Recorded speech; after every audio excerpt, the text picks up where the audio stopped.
Hi there, Aries. It's Marie from the Tarot Shop here with your tarot message for the month of June. In front of me this month, I've got a new deck. It's called the Mystical Gardens. I'll put the details in the description and the tarot deck I'm using. If you're brand new to me, please don't try and make any readings fit. That's not what I'm about. If it doesn't resonate for you and you don't feel that it doesn't connect, then check out your moon and or your rising signs instead. And the reason I do say that is because very often a moon reading will appeal to you a little bit more, especially if there's a lot going on in your chart with your moon energy that month. It's just how astrology works. And tarot, the two are very closely linked. Talking of which, I thought I'd do it this way because, you know, I like to sometimes give you the key dates if I remember.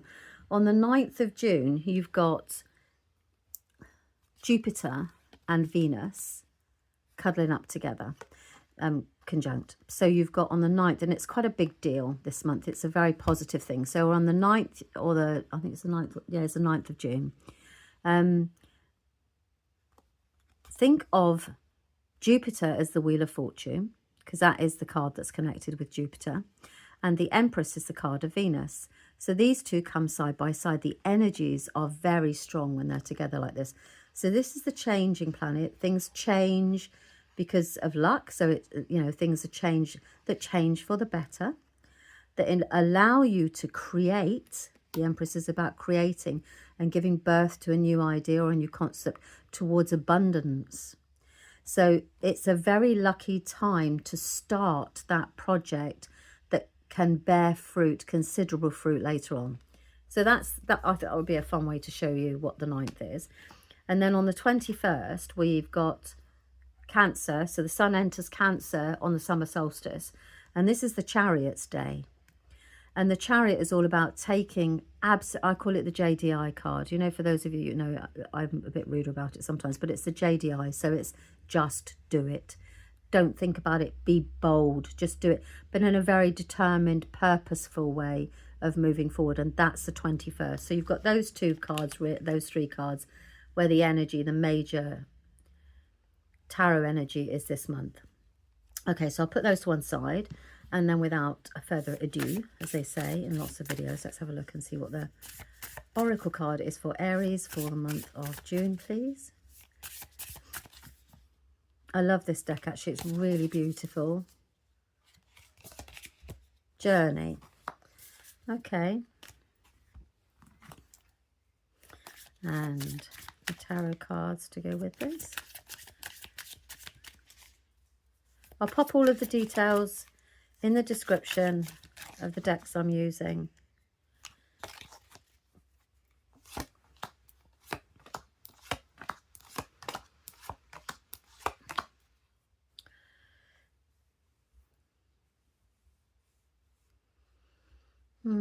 Money and work. Okay. Right. So this month, Aries, the journey. Okay.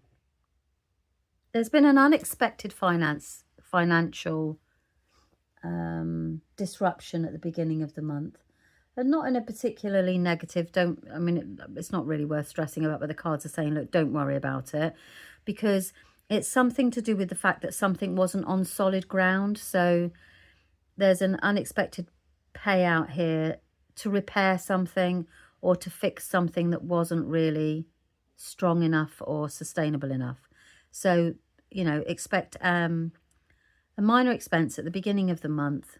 I say minor, a minor expense at the beginning of the month that allows you to fix something that you've been ignoring, or that you've been putting it off. Okay, and as a result of that happens at the beginning of the month. And you then move into this energy around, I'm going to listen to what they're saying to me as well, because I feel that this is quite an important message. So that's that aside, that's something that happens at the beginning. You've got this kind of, I want to say that the journey feels very much around planning something. Planning something around, Yeah, like even like a summer holiday or something like that. There's a journey here. Okay. You've taken on a lot at work, or you're trying to do a lot. So you've taken on quite a lot. You are on top of it, though. You do manage to get in control of it, in charge of it. But I do feel that there's somebody taking advantage here. And as a result of that, you can see there's lots of me, me, me, me, me, me, me. And you're like, no, stop. I've got this under control. I've got this in hand.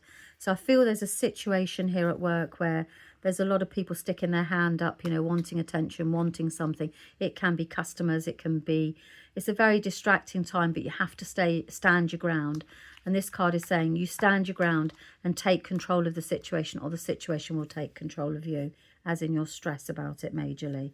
But yeah, you're getting on top of something which allows you to be back in the driving seat, back in charge of the situation. There's something a little bit more than that, but let's see what they say about it in a minute. You've also then got at the end of the month that financially, so you've gone from this unexpected finance, so it's quite nice, it balances out where something else comes in at the end of the month, which is, I mean, the 9 of Pentacles is a really good card financially. It tells me that there's a nest egg there.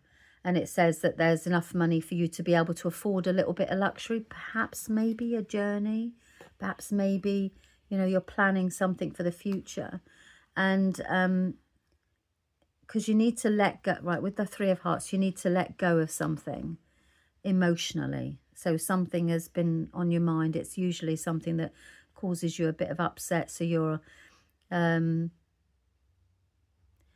finding it hard to let go of something, some niggle, some argument or something like that here, that's happening here.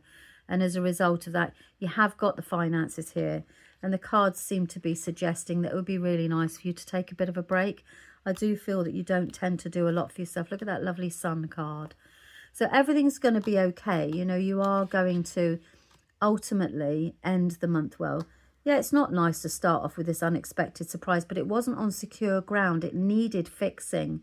It needed doing. So that's fine. Put it behind, do it, pay the bill, get it done.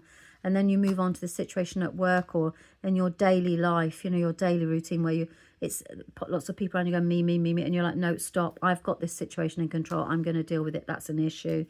And then that does kind of wear you a little bit because it's exhausting, isn't it, being in charge all the time? You know, and as a result of that, you're going to need a bit of a break. But look at that lovely sun card. I do feel that there's a planning for happier times there, and you've got the full, you've got a lovely time coming, Aries. Head down, pay the bill, sort them out, and then make a plan to go towards and have a lovely holiday. And that's what the cards are saying, because I do want you to look after your heart. You get a little bit too emotionally involved in those situations, you know, and it can cause you to be a bit hurt. So, but moving forward, what a lovely, lovely opportunity at the end of this month for you to plan a trip or take a little journey somewhere. I do also feel here that we've got, for some astute reason, they are really saying that there's some connection here from the spirit world as well, because this is the rainbow. I do feel that there's some genuine loving energy coming through here from someone who's crossed over, that says, you know, this is just a little hiccup. And then look at, when you remember that life is about having a bit of fun or in getting the sun on your face, then, you know, that's kind of the message, is they're giving you their blessing for planning this trip, because I feel there's some guilt attached to it as well. I hope that's made sense to you. And as I always say, if it doesn't resonate, then don't try and make it fit. Check out your moon and your rising instead. And everything, all the stuff for the page is on the details. So if you want to know what decks I'm using, if you want to support the channel, then there's a Buy Me a Coffee page. There's also, everything will be on the description stuff. And okay, thanks very much for your time. Take care then. Bye-bye.